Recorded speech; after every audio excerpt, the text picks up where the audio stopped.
Om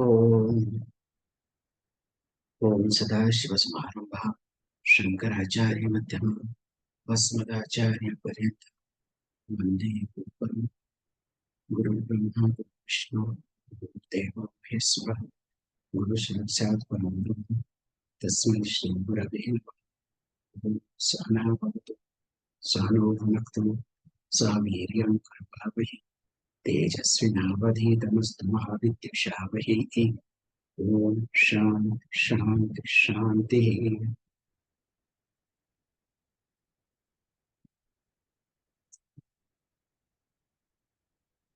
श्रीहरिं परमानन्दम् उपदेष्टारमीश्वरम्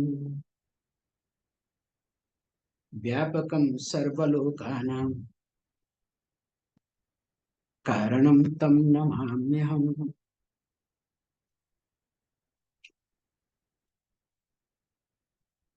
As we have been discussing, first we started Atma Anatma Vichara. So there are two things. Something is called Atma. Other than that, everything is Anatma. While discussing this Atma Anatma Vichara, while doing this thing, so what was the purpose? So the purpose was that I consider myself as body. I consider myself as mind. So in short, I consider myself as body-mind complex. And because I consider body-mind complex, there is Dvaita Bhava. Please, it's a very serious topic now, because slowly Ādi Śaṅkarācārya leading to the different stage altogether teaching.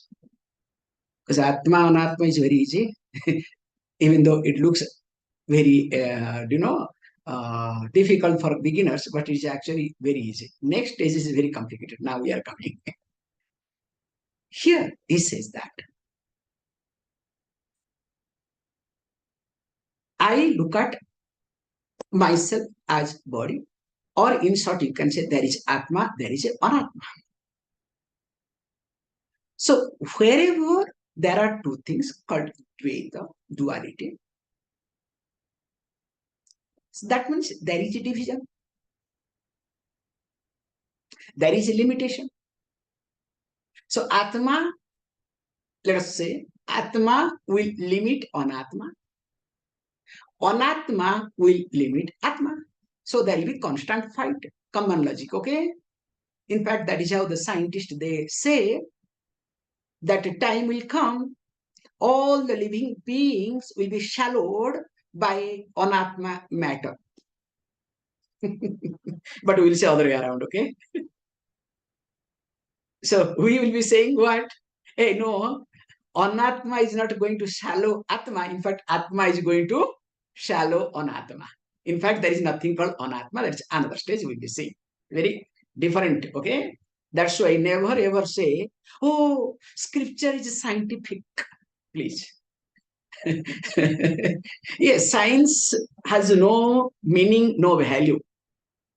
Science, if you observe, as I have been highlighting all the time, science is completely based on manipulated, stipulated data. But being recognized as rational, like in India, how they call so-called rational people, you know better, okay? I don't want to get into India concept, because if I bring India, you will understand in details, okay? Like, for example, animal lover. So who are the animal lover? So if you love, dog, cats, you are a sensitive person. You are called animal lover. So if you protect tiger or elephant very rarely, tiger especially, so you are called, social activist, and you are a very, different person altogether. But If you talk to protect cows, you are called Hindu Orthodox.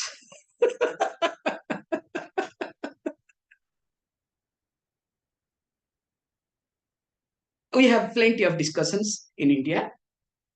So, like how this thing was, this all this thing came for because of one reason. This India being a secular country, destroyed everything, and one fellow did it. Okay, we must not forget that fellow. Okay. So, however, really, what a destruction that fellow has brought to India, and he was an agent of Britishers and portrayed as great fellow, man of ahimsa. However, so whenever his name comes, I have my hinsa. Okay.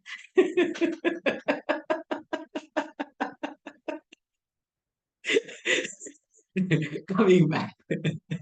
Hey, this is my entertainment, okay? Please understand this, okay? Coming. This matter and consciousness. So, the scientists highlight that when there will be collision, especially sun will get destroyed and all these things will happen. So now the matter will take over everything. So that is the logic, the scientific logic they give. Whereas in reality, what is that? In reality, conscious is going to take over everything. In fact, there is nothing called matter. This is what Vedanta. First thing you have to understand. The verse number 41 talks this point. Let us look at the verse so that it becomes easier, okay?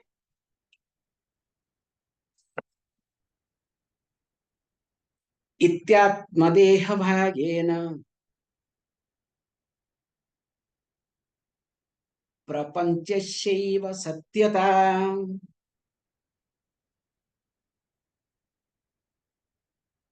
yathoktā tarkaśāstreṇa tataḥ puruṣārthatā.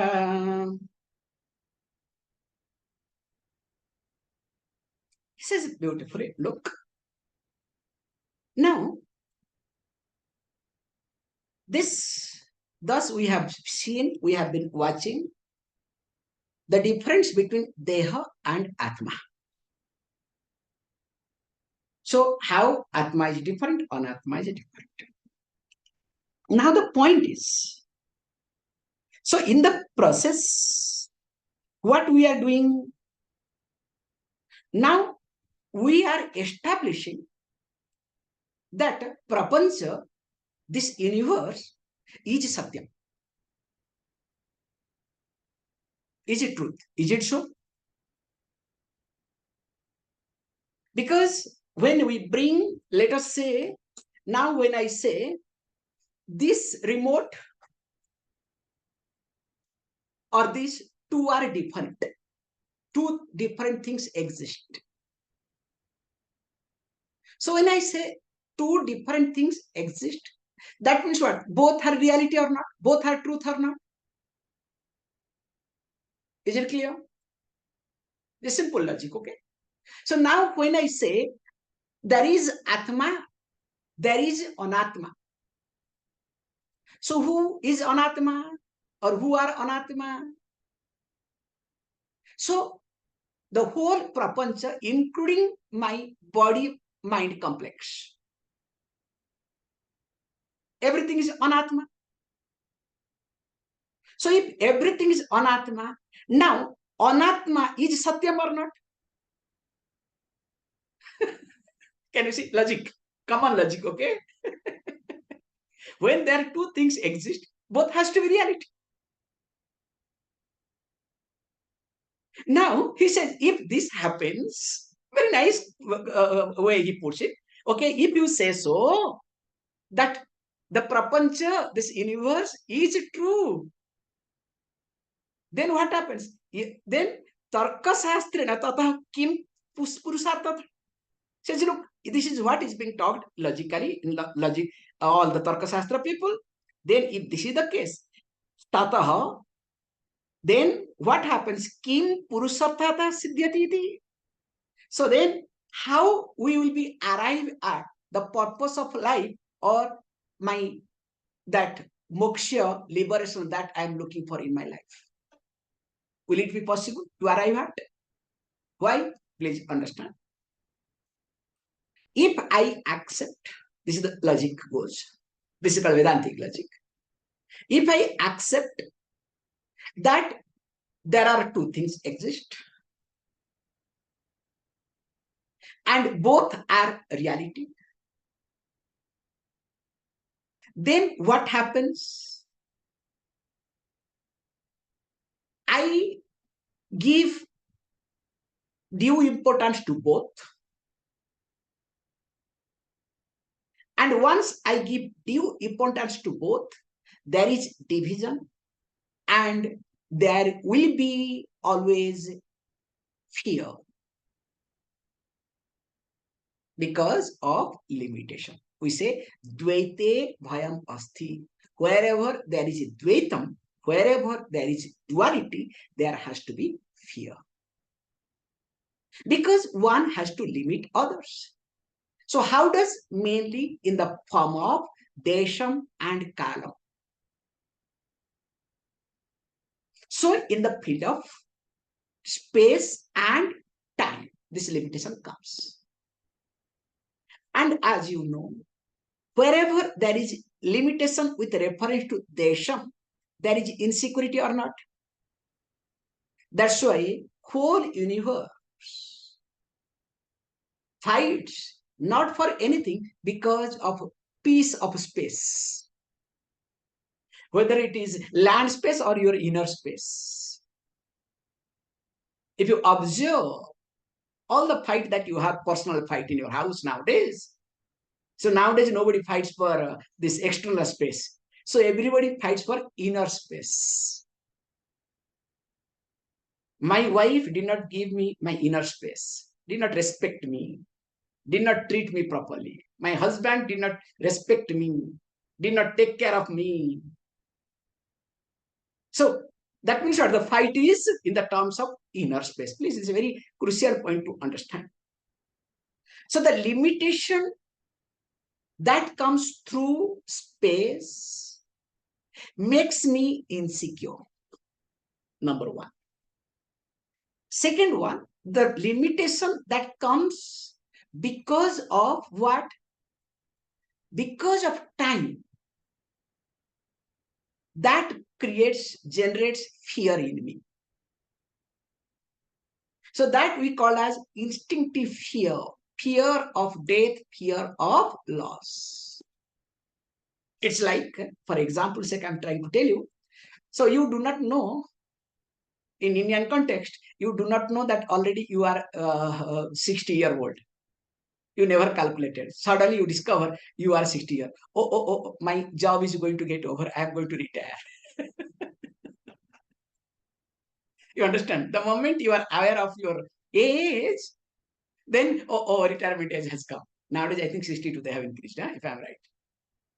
So how this happens? So wherever there is a time, there is fear of loss. So what is my purpose of life? So whole purpose of life is what? To overcome fear and to overcome insecurity. Correct or not? Now, following this tarka, this logic, and that to Shastra, that's why Nyayika and Vaiseshika are being dismissed through this. Two schools of philosophies, they have been dismissed from this standpoint. Because while spending in logic, if I lose the purpose of my life, like yesterday I gave the example of 3 idiots.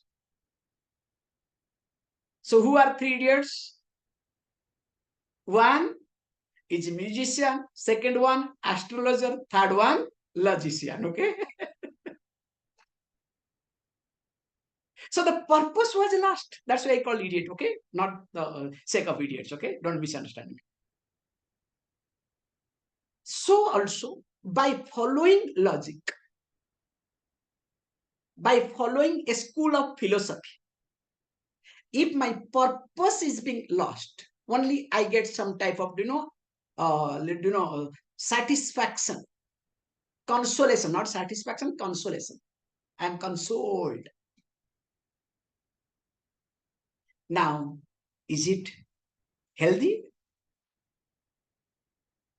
So this is being pointed out in the verse number 41.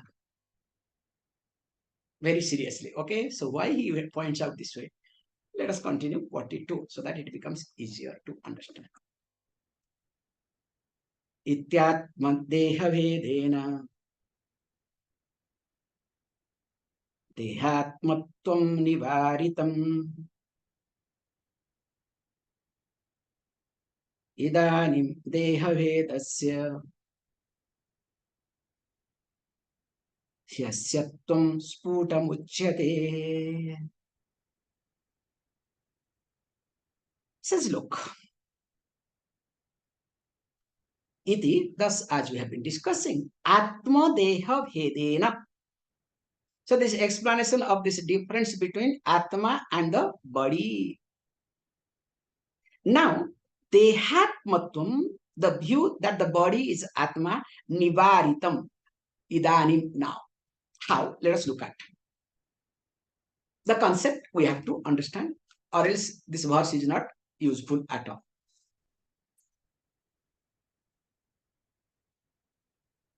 When we look at anātman,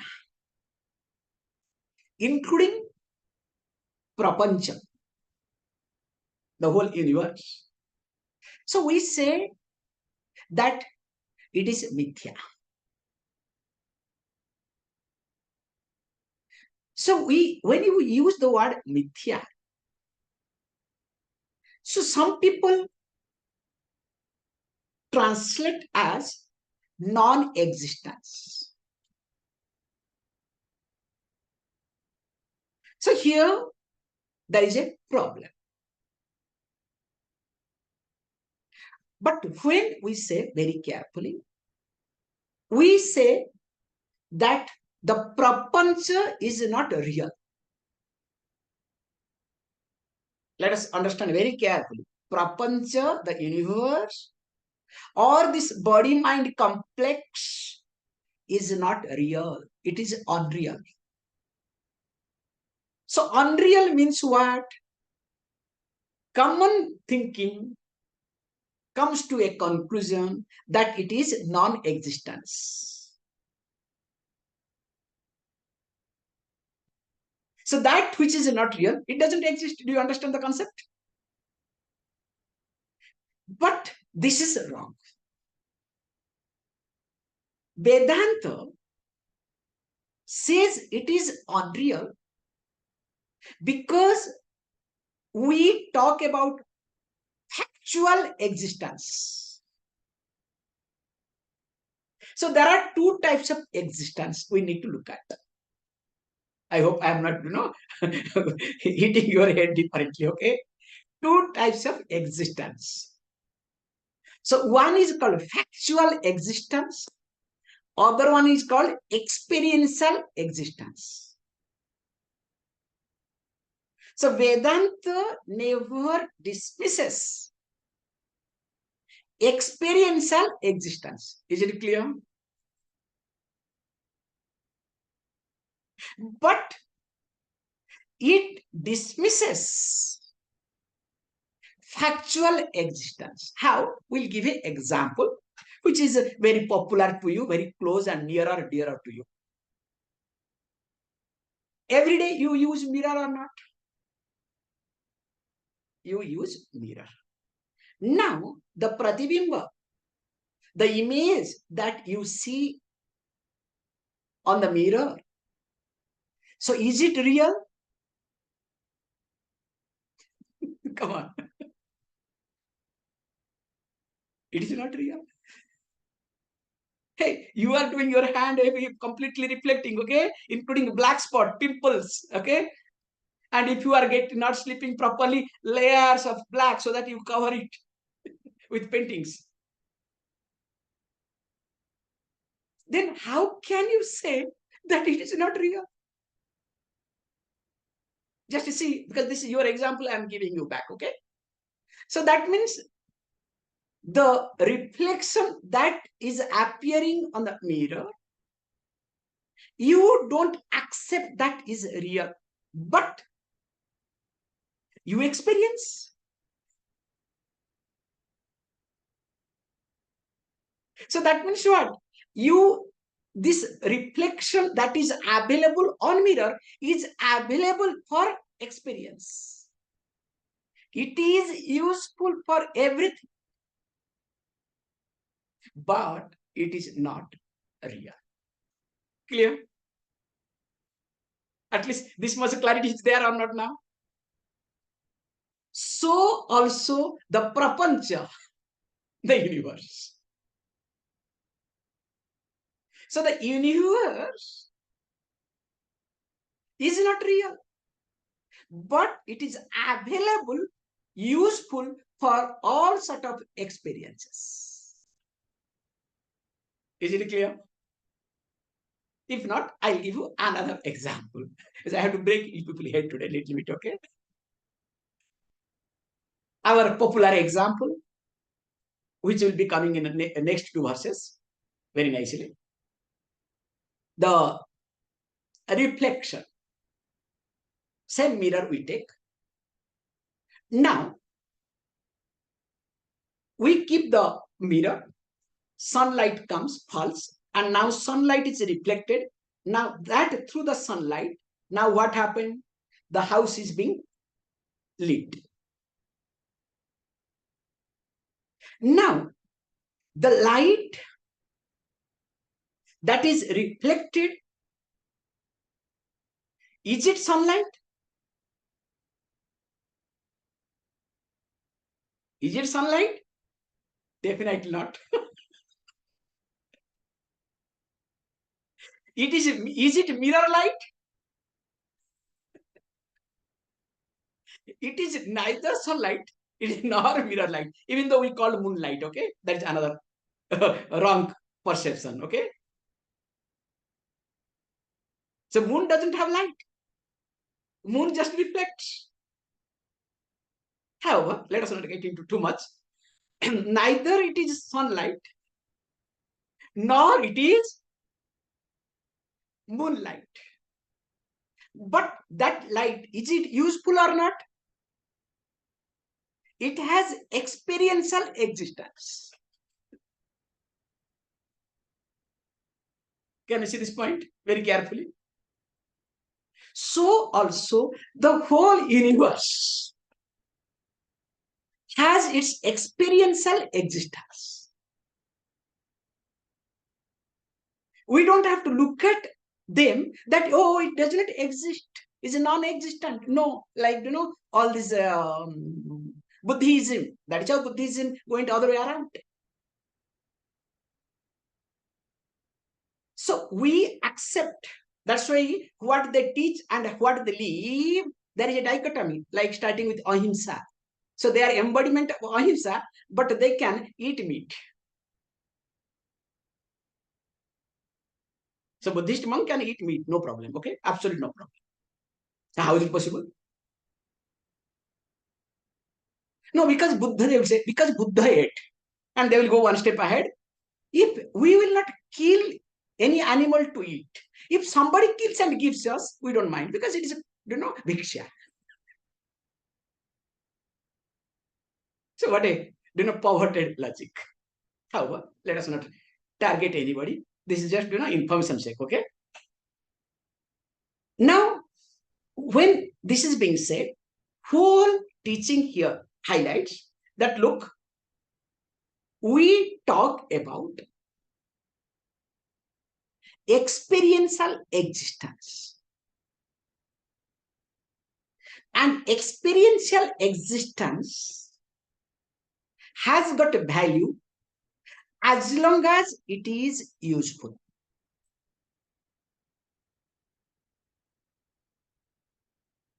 If it is not useful, it should not have value. Is it clear? And how this experiential existence comes? Verses will come, so that 2-3 verses I'll take tomorrow clearly. the experiential existence completely depends upon my projection.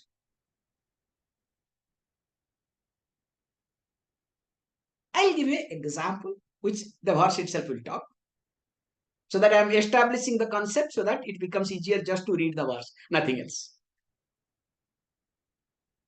Then look, we see snake on a rope in a tube light zone. So when we see verse number 43, okay, already I have tossed 43. So when we see the snake on a rope, now does snake exist?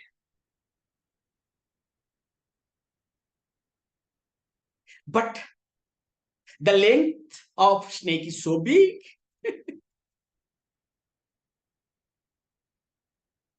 In fact, lying down so nicely, maybe has taken some rats, that's why not able to move. Can you see the imagination? He looks like very poisonous. Now, we experience the snake in details. And we start shouting. Also, we start hitting with the stick. We do all sort of things, thinking that it is a real snake. But it is completely experiential snake. Do you see the difference? The real snake and experiential snake. Now this experiential snake, where did it come from? How did it come from? It came from my projection.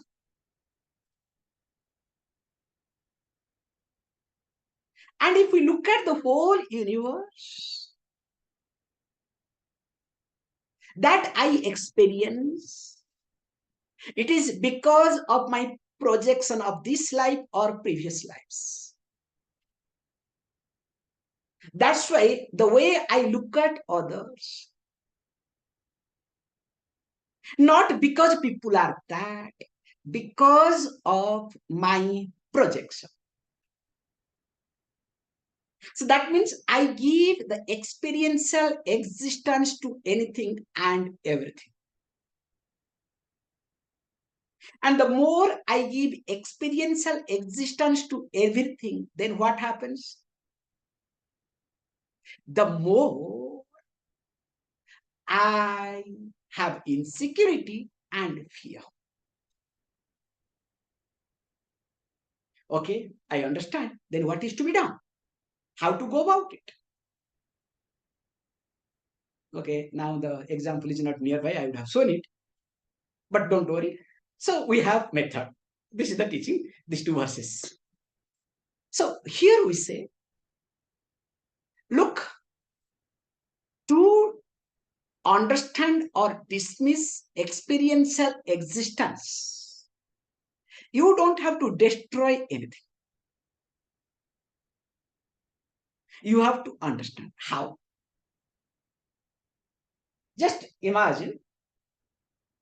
So nearby it's not there. There was one good idol was there, one doll was there, Tanjore doll. So it is far away. I cannot get up.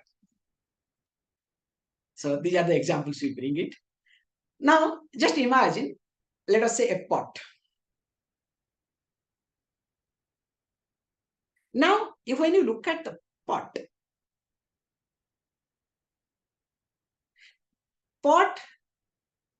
exists for you. Now, I say, look, what you call pot, and not only it exists, it is useful. Now, what is that pot? Pot is nothing made up of clay.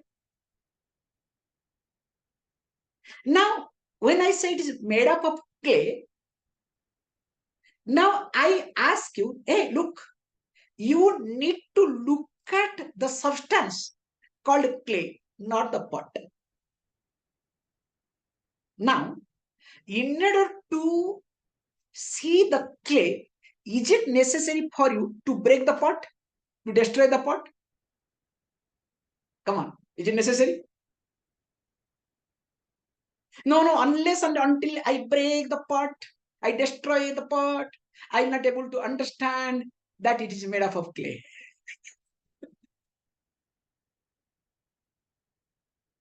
If that is the case, then don't attend Vedanta class. Better make goldsmith as your guru.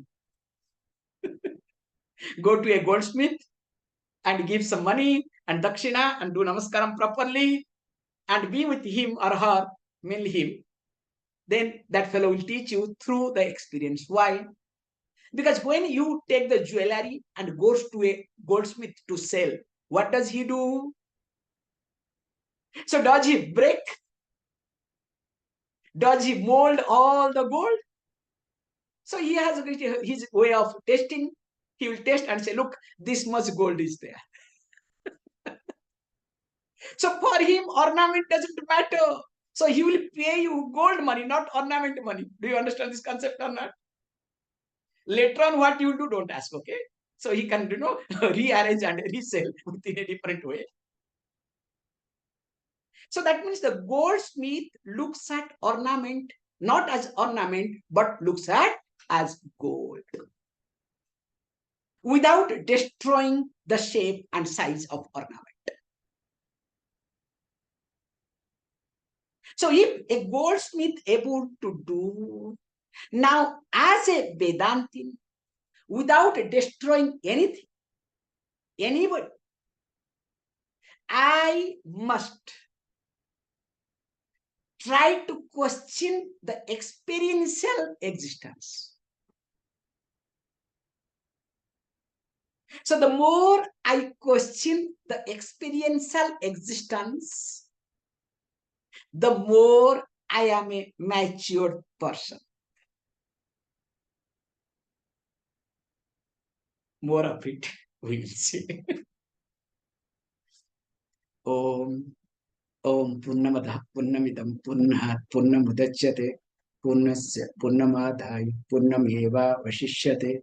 Om Shanti Shanti Shanti. Thank you, all of you.